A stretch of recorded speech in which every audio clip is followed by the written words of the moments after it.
Dr. Baranwal, thank you for your visit as well. I'm very proud of your accomplishments in an industry that doesn't have many women, and I look forward to you serving at the DOE.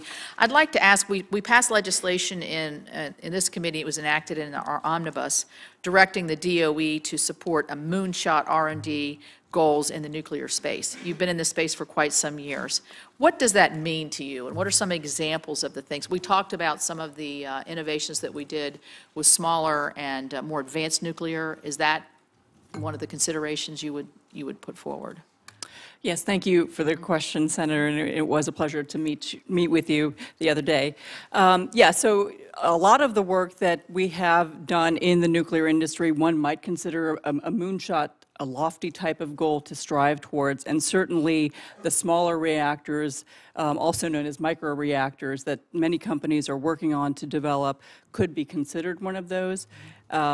The beauty of that is that we're starting to see the application of a lot of innovative technologies from outside of the nuclear industry and leveraging that to benefit our industry, to help those types of moonshot goals, to make that goal become much more of a reality.